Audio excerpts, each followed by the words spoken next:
Well, welcome to the 700 Club. A major storm is approaching the Gulf Coast. It's expected to become a tropical storm today and could develop into a hurricane by Friday. Texas and Louisiana are getting ready for the storm, and as CBN reporter Jenna Browder shows us, New Orleans is bracing for the worst. Parts of New Orleans are already underwater as a major storm approaches the Gulf Coast.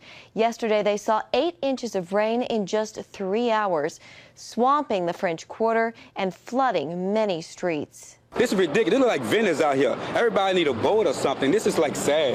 This is really sad. The governor of Louisiana declaring a state of emergency as the Levee system faces one of its greatest tests since Hurricane Katrina. The Army Corps of Engineers in New Orleans saying it's confident the levees are in good shape, with the Mississippi River expected to reach its highest level in close to 70 years. This was the scene yesterday, winds and rains tearing through homes and a waterspout spotted on Lake Pontchartrain. And officials warn this may just be a warm-up for what's coming. With more rain in store for the city of New Orleans. This is the time to help us clear debris in front of catch basins. They're asking people to shelter in place, with some already being ordered to evacuate. The storm is forecasted to become a tropical storm Thursday afternoon and a Category 1 hurricane by late Friday or early Saturday, making landfall somewhere between New Orleans and Houston. Hurricane Harvey still fresh in the minds of many Texans. We want to make sure that the state of Texas is doing all we can to prepare in advance for this storm. Said and done, the storm could drop as much as 15 inches in some places along the Gulf, with other areas seeing up to 20 inches of rain. Jenna Browder, CBN News. Well, let's pray that storm doesn't increase and turns away. We don't need to see another Katrina. In other news, there was a confrontation on the Strait of Hormuz between Britain and Iran today. John Jessup has more on that story from our CBN News Bureau in Washington. John? Thanks, Gordon. 3 Iranian paramilitary boats tried to block a British oil tanker from passing through the Strait of Hormuz. A British Navy warship was escorting the vessel and took position between the Iranian boats and the tanker and issued a verbal warning.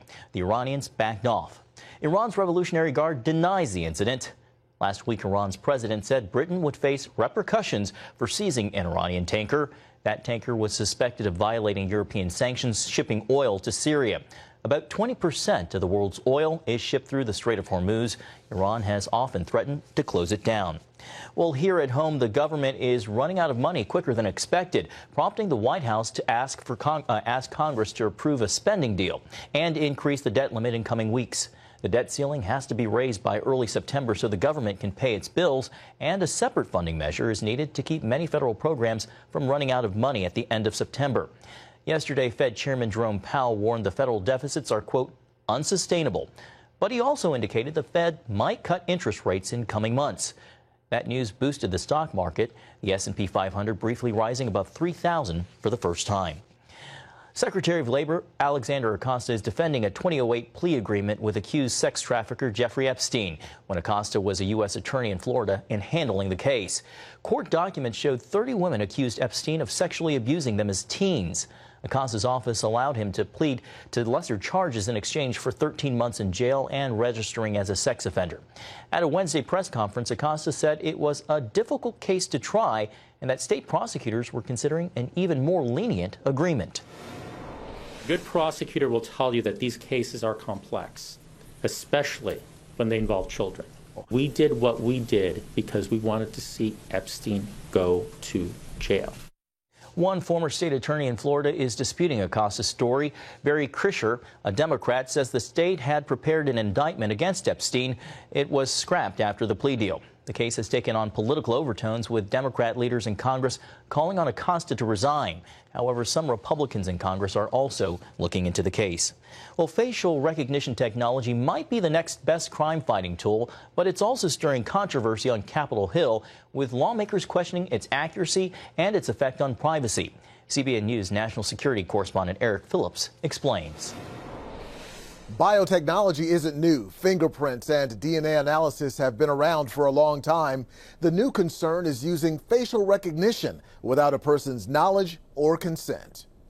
Today's latest tech has been featured in sci-fi movies for decades. This is Captain James Kirk of the USS Enterprise. Good evening. You can move the old-fashioned. Now, life wildly imitates art when faces and pictures we post on social media are instantly recognized. For some, it's frightening. On Capitol Hill, skepticism about facial recognition programs being rolled out by Customs and Border Protection and the TSA. To be clear, CBP is only comparing the picture taken against photos of previously provided by travelers to the U.S. government for the purposes of international travel. This is not a surveillance program. Perhaps not, but the technology has some flaws. Age, race, and sex. There are demographic effects. Quantifying those in a statistically valid manner is what we're currently doing. So is that women and dark-skinned people? Yes. To better illustrate this, an ACLU study used facial recognition to compare members of Congress with 25,000 arrest photos. That software incorrectly matched 28 members with individuals who had criminal records. Although the misidentified members included both Democrats and Republicans, men and women, and a wide range of ages, nearly 40% of the false matches were people of color. This is unacceptable. Experts believe issues with picture quality will improve over time. And what about privacy? ICE has been comparing driver's licenses in 3 states against their records without public knowledge. I do not believe that anyone has a reasonable expectation of privacy in a government ID photo, period. When it comes to identifying criminals, some say the benefits of the technology outweigh the negatives. Effective facial recognition technologies can improve law enforcement by ridding this process of bias and human error. The National Institute of Standards and Technology is performing a comprehensive analysis of facial recognition where demographic issues are concerned. The results should be out this fall. In Washington, Eric Phillips, CBN News. Thanks, Eric. Gordon, this technology highlights the tenuous balance between security and privacy. And it certainly does. When you look at, say, the Trusted Traveler program that was put in place under the Bush administration, and they said biometrics is the way to go. And the biometrics they used were facial recognition technology as well as fingerprints. And so if you're a trusted traveler traveling internationally, when you return to the United States, they take your fingerprints and they take your picture again, they match it to the database. And if it matches up, then you get entry into the U.S. without standing in line. So you're giving up privacy in order for some level of convenience at the border, and that's been the primary use from a government standpoint. What is brand new is ICE checking the databases of driver license photos against their database of illegals. That's brand new. But of greater concern than all of these is what's in the hands of private companies. When you look at the Instagram files and the Facebook files, they're having an enormous facial recognition database that can literally track where you go on vacation and where you are. They'll match up the data from the digital tags on the photos to determine location, and then their facial recognition technology will say, well, you were there. There's a huge international database being created that can track individual movements, and whether that's through GPS on your cell phone or through this facial recognition software. Both of them are of concern, because if someone can track exactly where you're going and where you are and then have photographic proof of you were there, then privacy goes out the window. You don't have control anymore. They can narrow down exactly where you were and what you're doing, and then a predictive algorithm will say, well, what are you getting ready to do?